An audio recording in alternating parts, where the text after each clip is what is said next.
Good morning sir. నా పేరు Harika sir. నేను బీఎస్సీ కంప్యూటర్ సైన్స్ చదువుతున్నాను.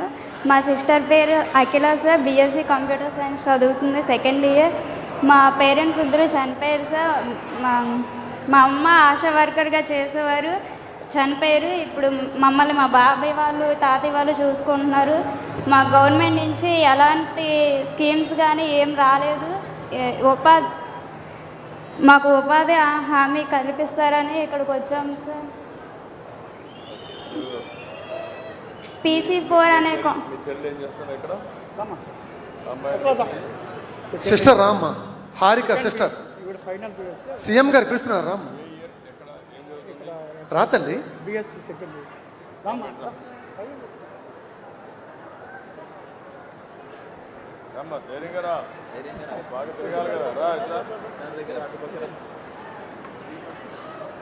నువ్వేం చదువుతున్నామా? మాట్లాడలేవా? ఓపెన్గా మాట్లాడాలి.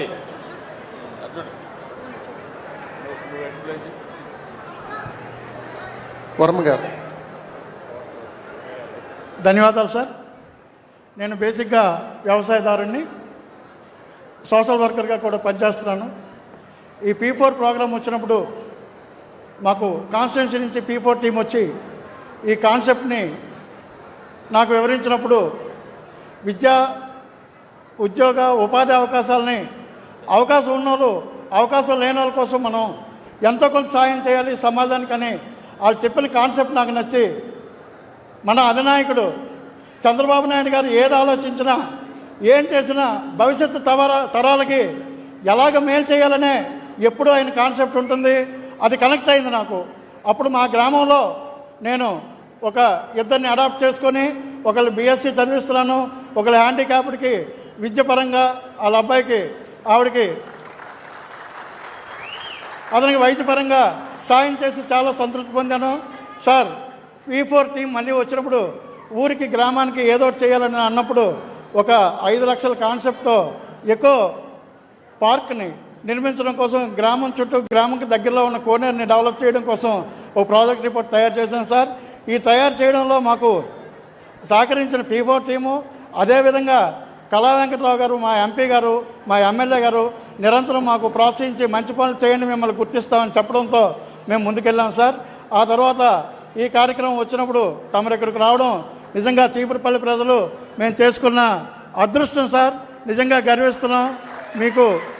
అప్పుడు ఈ హారిక అనే అమ్మాయిని ఈ రేగిడిపేట విజయరాంపురంలో ఉంటుంది సార్. ఈ అమ్మాయి ఆర్ఫెన్ సార్. ఇద్దరు అక్క చెల్లెళ్ళు బీఎస్సీ కంప్యూటర్స్ చదువుతుంది సార్. వాళ్ళ చెల్లి కూడా బీఎస్సీ సెకండ్ ఇయర్ చదువుతుంది సార్. వీళ్ళకి ఏ విధంగా కూడా మీరు సాయం చేయండి అని మా P4 టీము మమ్మల్ని కన్సల్ట్ చేసినప్పుడు తప్పకుండా నాకు అవకాశం ఇస్తే నేను చేస్తానని తీసుకున్నాను సార్. తీసుకున్న తర్వాత వీళ్ళతో 2 days 3 days నుంచి ఇంట్రాక్షన్ అయ్యాం. వీళ్ళకి సంబంధించి ఏదైనా సరే భవిష్యత్తులో మెంటర్గా ఉంటూ వీళ్ళకి చదివించడం కోసం, భవిష్యత్తులో ఏదైనా ఉపయోగం కోసం కూడా మేము నిలబడతామని చెప్పాం సార్. మాకు కూడా కలిశెట్టి అప్పలనాయుడు గారు ఉన్నారు sir. Kalisetti Nikhila charitable trust ద్వారా చాలా పేద విద్యార్థులకు సాయం చేస్తున్నారు. వాళ్ళ ద్వారా ఇంట్రాక్షన్ అయ్యి ఇంతకుముందు కూడా కొంతమందికి ఆయన ద్వారా మేము చేయించగలిగాం. వీళ్ళని కూడా ఆయన సహాయంతో చేయిస్తాం. తప్పకుండా మీరు ప్రవేశపెట్టిన ఈ P4 పథకం భవిష్యత్తులో పేదలకి ధనికులకి అంతరాన్ని తగ్గించి మీరు కోరుకున్న స్వర్ణాంధ్రప్రదేశ్ 247 కాదు, 2047 కాదు, 2037కే అయిపోతుందని నేను గట్టిగా నమ్ముతున్నాను సార్. మీరు ఇలాగే మా కోసం, మా భవిష్యత్తు కోసం, మా భావితరాల కోసం మీరు ఆరోగ్యంగా ఉండాలి సార్. ఈ విధంగా మీకు కలిసి ఉన్నందుకు, ఈ విధంగా మా కళా వెంకటరావు గారు మా లెజెండరీ లీడర్ సార్, ఆయన కూడా కలిశెట్టి అప్పలనాయుడు గారు కూడా మాకు మంచి టీంని ఇచ్చారు. వాళ్ళు నిరంతరం ఏ అవసరం వచ్చినా సరే అశ్రద్ధ చేయకుండా, ఏ అర్జీ వచ్చినా సరే PGRS ద్వారా ఏమి ఇచ్చినా సరే మాకు త్వరగా MRO ఆఫీస్లో ఏదైనా సరే మాకు తొందరగా పరిష్కారం చేస్తున్నారు సార్. మీరు ప్రవేశపెట్టిన ఈ ఉత్తమమైన విధానాలు ఇలాగే కొనసాగాలి. మన ఆంధ్రప్రదేశ్ స్వర్ణాంధ్రప్రదేశ్గా త్వరలోనే చూడాలి. మన భావితరాలు కూడా గొప్పగా అభివృద్ధి చెందాలని కోరుకుంటూ ధన్యవాదాలు సార్. పాదాభివందనాలు సార్. ఒకసారి హారిక, నువ్వేంటమ్మా మీ నాన్న అమ్మ ఎట్లా చనిపోయారు? హెల్త్ విషయాలమ్మా. ఎప్పుడమ్మా, ఎప్పుడు చనిపోయారు? 3.5 years చనిపోయింది. ఇన్ని రోజులు నిన్ను ఎవరు చూసుకున్నారు? తాతయ్య వాళ్ళు చూసుకున్నారు. పొలాలు ఏమైనా ఉన్నాయా? ఇల్లు ఒకటే ఉంది, పొలం కూడా లేదు. ఇప్పుడు నువ్వేం కావాలనుకుంటున్నావు? ఉపాధి కదమ్మా. నువ్వు జీవితంలో ఏం కావాలనుకుంటున్నావు? అందరం మారిగా ఇప్పుడేం బీఎస్సీ ఐటీ చేస్తున్నావా? కంప్యూటర్ సైన్స్ చేస్తున్నావు. మీ చెల్లెలు ఏం చేస్తుంది? నువ్వు కూడా బీఎస్సీ కంప్యూటర్ అమ్మా. ఏ ఇయర్ అమ్మా నువ్వు? ఫస్ట్ ఇయరా? Second year. 3 ఏళ్ళు కోర్సు అయింది. ఓకే. ఇప్పుడు మీరు ఎట్లా చేయగలుగుతారు? వీళ్ళిద్దరికి చదివించి మంచి ఉద్యోగాలు ఇప్పించాలి.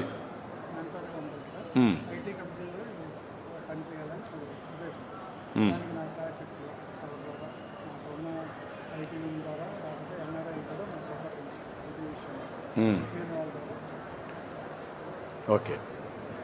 ఇప్పుడు ఈ పిల్లలను చూశారు. తల్లిదండ్రులు చిన్నప్పుడే చనిపోవడం, వాళ్ళ తాత అమ్మమ్మ దగ్గరనో నాన్నమ్మ దగ్గర ఉండడం, అక్కడి నుంచి ఆ పిల్లలిద్దరినీ ఒకే ఇల్లు ఒకటే ఉంది, ఎలాంటి ఆస్తి కూడా లేకుండా ఇద్దరు పిల్లలు చదువుకునే పరిస్థితికి వచ్చారు. వాళ్ళకు కూడా ఒక ఆశ, ఒక కోరిక, మేము కూడా బాగా చదువుకోవాలి, బీఎస్సీ కంప్యూటర్ చేయాలి, తర్వాత ఐటీలో ప్రావీణ్యత రావాలి, ఇక్కడే విశాఖపట్నంలో వచ్చే ఐటీ కంపెనీల్లో మేము కూడా పనిచేయాలని హారిక కానీ వాళ్ళ చెల్లెలు కానీ ఒక కోరికతో ఉన్నారు. అందుకే నేను P4 తీసుకొచ్చా. ఇలాంటి వాళ్ళు రాష్ట్రం అంతా కూడా చాలామంది ఉన్నారు. అందుకే ఇప్పుడు ఎవరైతే మెంటర్గా ఉండే సాయిరాజు గారు వాళ్ళిద్దరినీ బాగా చదివించే బాధ్యత, వారికి ఉద్యోగం వచ్చే వరకు అండగా ఉండే బాధ్యత తీసుకున్నారు. వాళ్ళని మనస్ఫూర్తిగా అభినందిస్తున్నా. ధన్యవాదాలు. ఇది ఒక నూతనమైన కాన్సెప్ట్ నేను తీసుకున్నాను. ఒకప్పుడు జన్మభూమి పెట్టాను. జన్మభూమి పెట్టి ప్రపంచంలో ఉండే తెలుగు వాళ్ళందరినీ రమ్మని మీ గ్రామం పిలుస్తూ ఉంది, రండి, మీకు జన్మనిచ్చిన ఈ గ్రామానికి మీరు సేవ చేయమని చెప్తే చాలామంది వచ్చారు. చెరువులు దువ్వారు, రోడ్లు వేశారు, స్కూల్స్ కట్టారు, హాస్పిటల్స్ కట్టి ఆ రోజు ఒక స్ఫూర్తిని చూపించారు. ఇప్పుడు నేను ఆలోచించింది, మనతో పుట్టిన వాళ్ళు కొంతమంది ఇబ్బందుల్లో ఉన్నారు. ఈ పిల్లల్ని మీరు చూశారు. నేను ఈరోజు సూపర్ 6 తీసుకొచ్చాను. అనేక సంక్షేమ కార్యక్రమాలు పెట్టాం. అందరికీ న్యాయం చేయాలనుకుంటున్నాం. అయినప్పటికీ కూడా ఇలాంటి పిల్లలు మీరు చూస్తే వీళ్ళు దాంట్లో ఆ స్కీమ్లో పెన్షన్లు రారు. తల్లికి వందనంలో కూడా బీఎస్సీకి వచ్చారు కాబట్టి తల్లికి వందనం రారు. అంటే ఆ స్కీములు కూడా వర్తించవు. కానీ పేద కుటుంబం. అలాంటి వారందరికీ న్యాయం చేయడం కోసం, ఆర్థిక అసమానతలు తగ్గించడానికి అందరికీ పిలిపించా. దేవుడు మిమ్మల్ని చల్లగా చూశాడు. అదే మరి ఇంకా భవిష్యత్తులో కూడా మిమ్మల్ని చల్లగా చూడాలంటే నీతో పుట్టిన వాళ్ళు నీ సహాయం కోరుతున్నారు.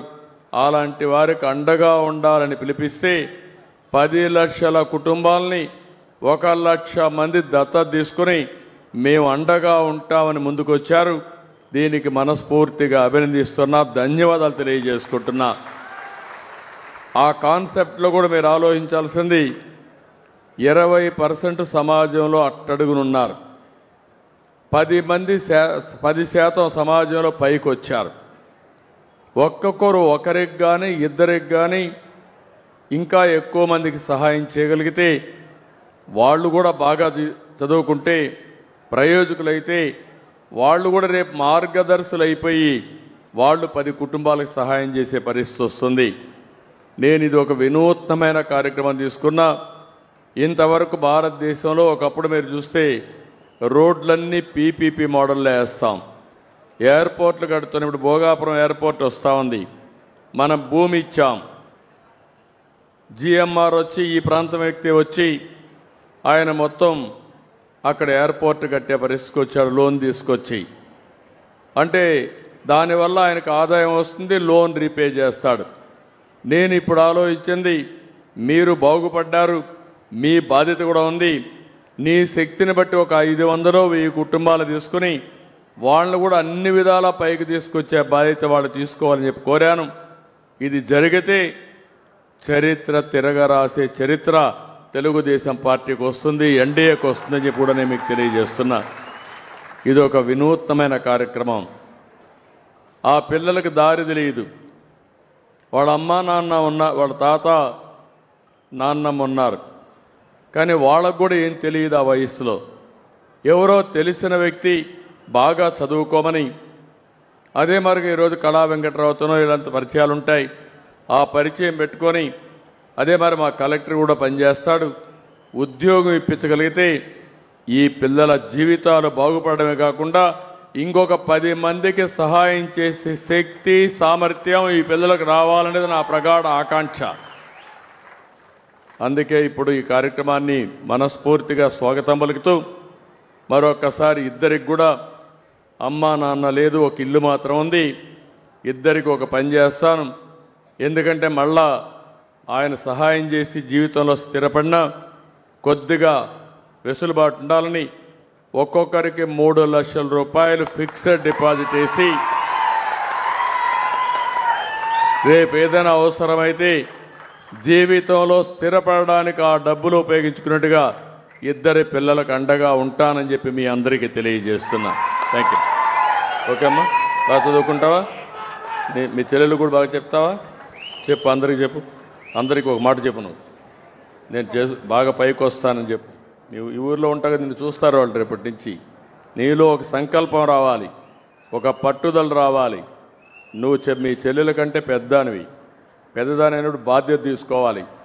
ఆ అమ్మాయికి కూడా గైడ్ చేసి ఇద్దరు జీవితంలో బాగా సెటిల్ అవ్వాలని ఒక సంకల్పం తీసుకుని నీకు ఏ ప్రాబ్లం ఉన్నా కలెక్టర్ గలవు, అదే మరిగా రాజుగారు ఉన్నారు, నీకు అన్నీ చేస్తారు, పైకి రావాలి. ఆ మాట చెప్పి వస్తానని చెప్పి పైకి బాగా కష్టపడతాను. నేను బాగా చదువుకొని మంచి జాబ్ తెచ్చుకొని మా చెల్లిని బాగా చూసుకుంటాను. మీ చెల్లెలు చూసుకోవాలి, మీ తాతని మీ నాన్నమ్మని కూడా చూసుకోవాలి, మళ్ళీ మర్చిపోవద్దు ముసలాళ్ళని. ఓకే, చూసుకుంటావా? నమ్మకమేనా?